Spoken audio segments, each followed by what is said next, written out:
everybody. Today is Wednesday, the day before Thanksgiving, and it is my baking day. However, first, I'm going to make fudge. This recipe has been in our family for a while. Actually, let me go back. We got this recipe from friends of ours that used to always make this for us, and then I finally was able to get the recipe from them, and it is a very yummy fudge.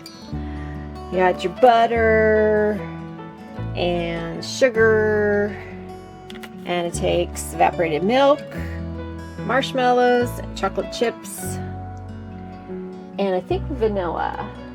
Nope, no vanilla.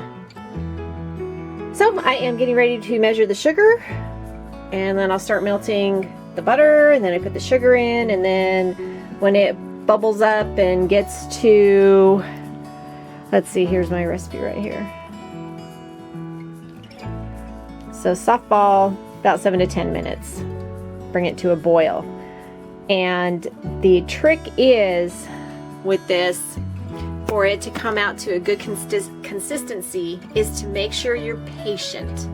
You just have to keep stirring and stirring and stirring over a medium heat until it boils. Don't try rushing the boiling, otherwise it'll be too stiff, and if you don't have it high enough or have it boil long enough, then it's too mushy. It's got to be just right.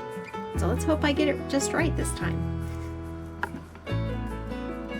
Bring on the fudge.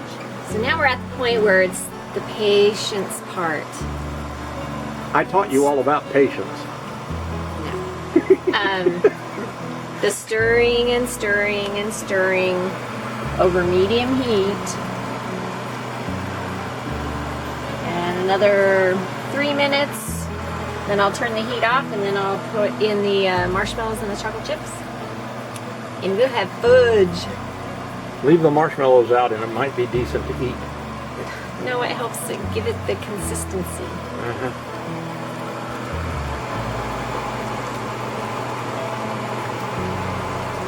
Yummy fudge. Tom has like one piece and he's done.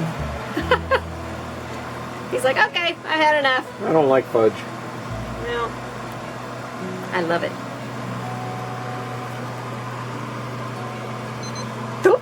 Time's up. Is it fudge? Well, not yet. I have to turn the heat off, the fire off. And then now, I'm gonna pour in marshmallows.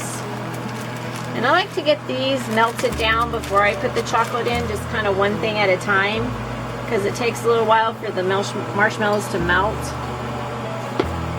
And I don't know why, I just like doing it this way. Getting these down most of the way before I put the chocolate in.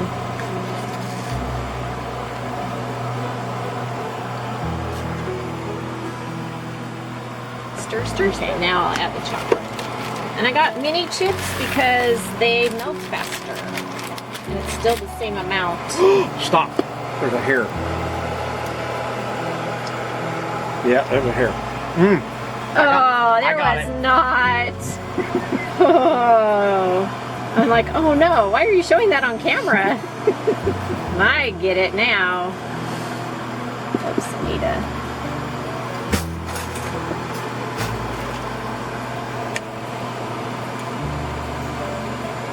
Here, let me lick that spoon off for you. You don't want to lick it now, you burn your tongue.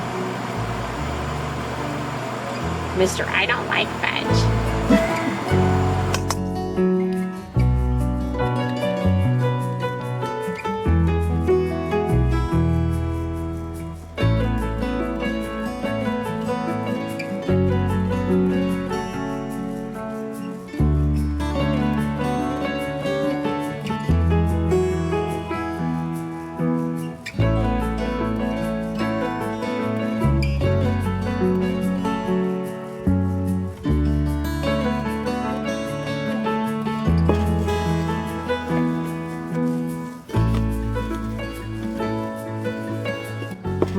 Look at how yummy that looks. Who likes fudge? My favorite is actually maple walnut. but most everybody likes the chocolates, so that's what I make. Once in a great while, I'll make the maple nut, because that's my favorite. Whenever we go somewhere, you know, like as tourists, I always got to find the candy shop that has fudge and get me like a 1/4 pound of maple fudge. Like when we went to Nevada City, I got some there. All right. Now, pour it into the prepared pan.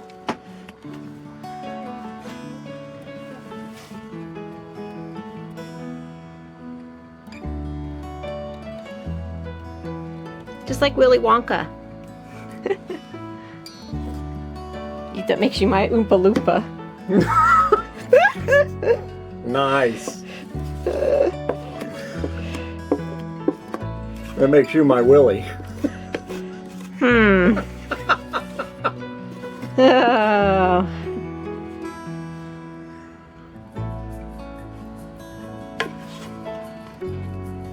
For this part, you usually need 3 hands. No, no, no, no, no, no, no.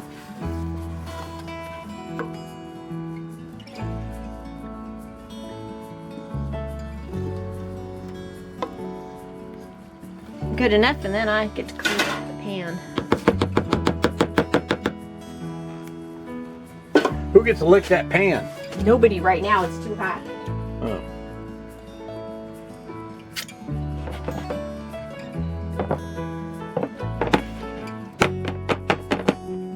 Ta-da!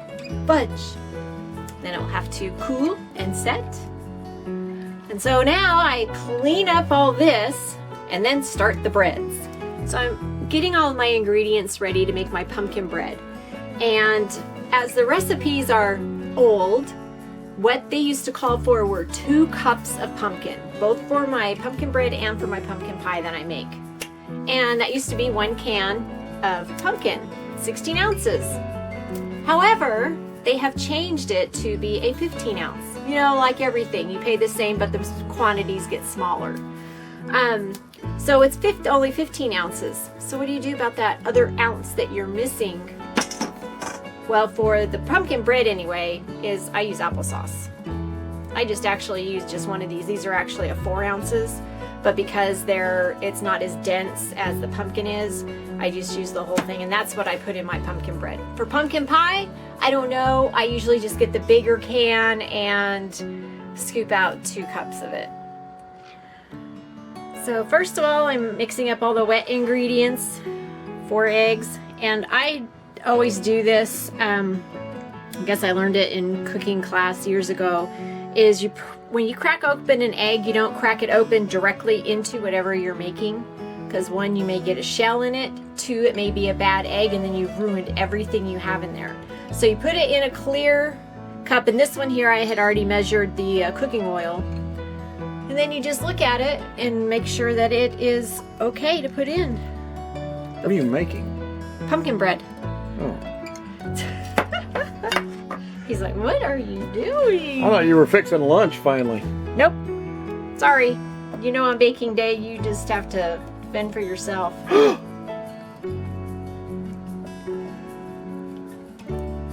What? Uh-huh, that's what I mean. What?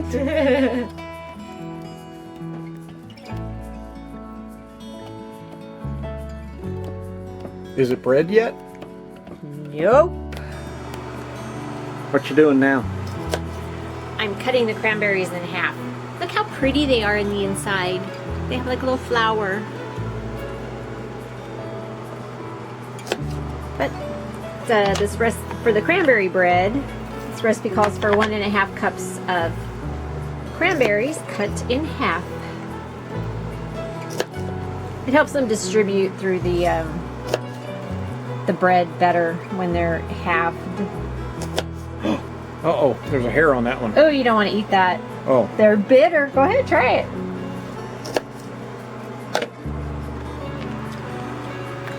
Oh my God, why did you let me put that in my mouth? Because I wanted this reaction. Because I know you don't like bitter.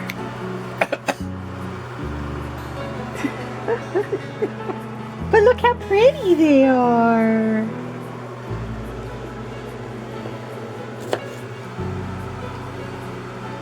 Aren't they pretty? It's almost time to turn the bread. If you've seen any of my other cooking videos, you'll see that when I bake in the oven, I rotate the food in them frequently so that it doesn't burn. You know, some areas are warmer than other. Now this little guy looks like he's almost done. I'll have to get my tester out and see. But I know that these still have a little bit more time.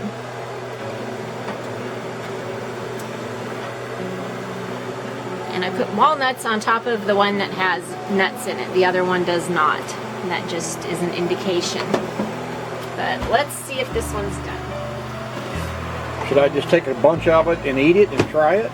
No, let's do this first. Oh, I thought you were going to let me stick my finger in. Ta-da! Clean. It's done. Okay.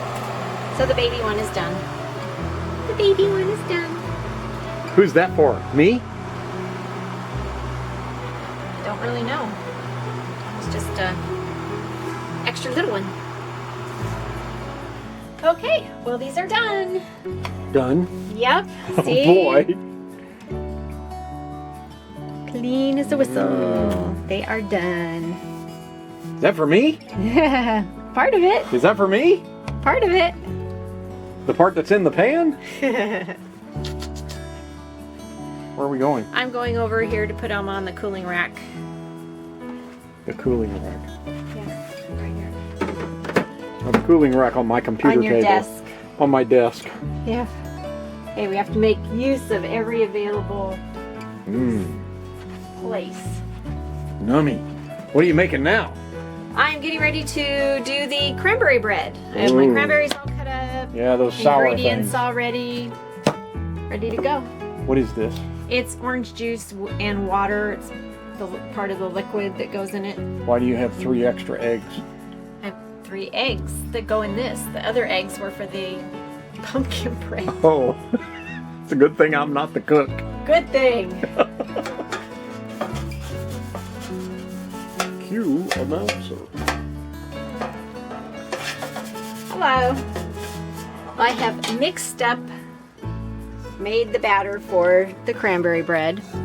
I had to wait until the pumpkin bread cooled so that I could wash and use the pans.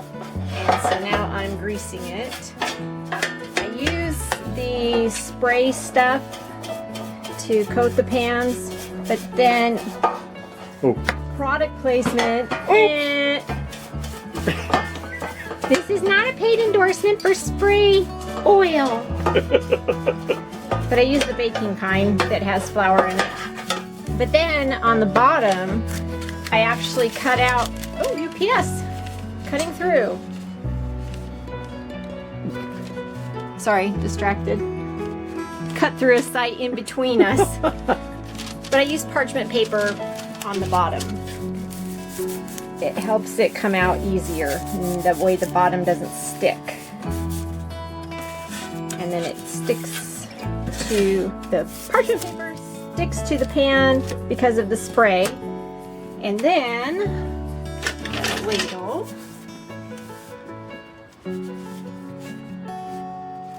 Little dusty because I don't use these every single day. And I have all my utensils in a crock by the stove. What a crock. What a crock of stuff. So then I will just ladle some of this in here. And I'm going to do one big one and some little ones to have to give as gifts. The kids don't really like the cranberry, but Dad and I do, don't we? Nom, nom, nom, nom, nom.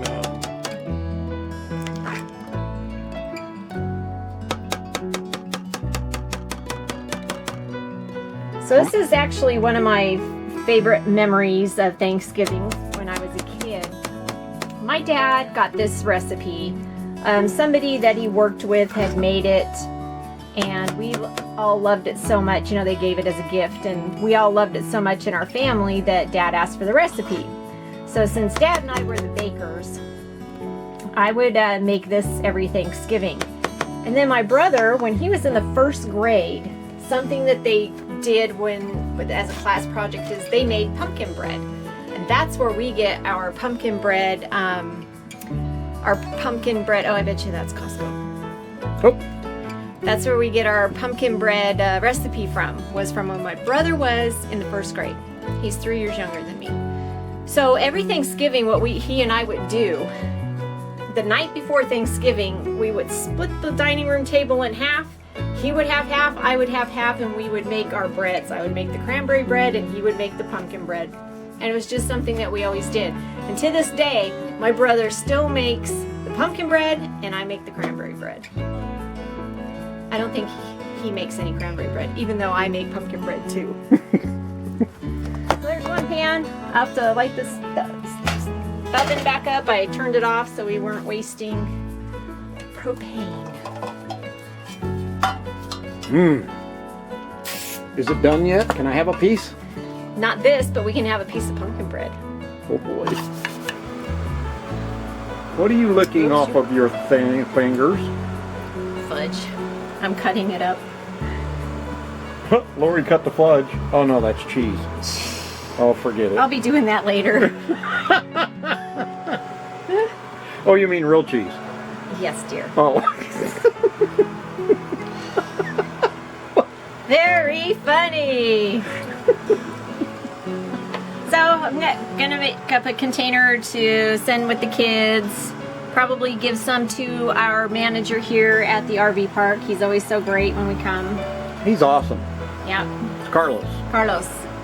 So we'll give Carlos I don't know. I'll maybe make up a couple of little bundles, and then when we meet somebody we want to give some to, say, oh, look, here's some fudge. Happy Thanksgiving.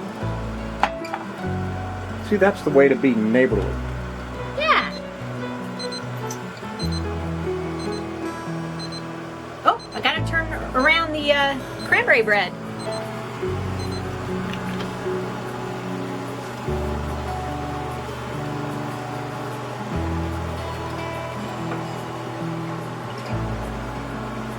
One big one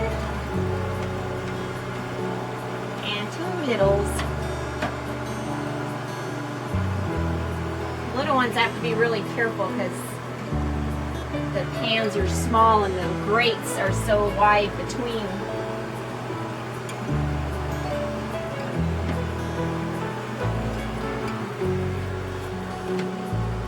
More minutes. And we still have 10, 20, 30, 40, 50, another hour. May I have a piece of fudge, please? That'll be his one piece, because he'll say, oh, well, that's enough. Here it comes. You need a glass of milk? I'm done. Yep. That was 2 pieces. I had one while you were in the oven. Oh, ha ha ha. That's funny. Okay.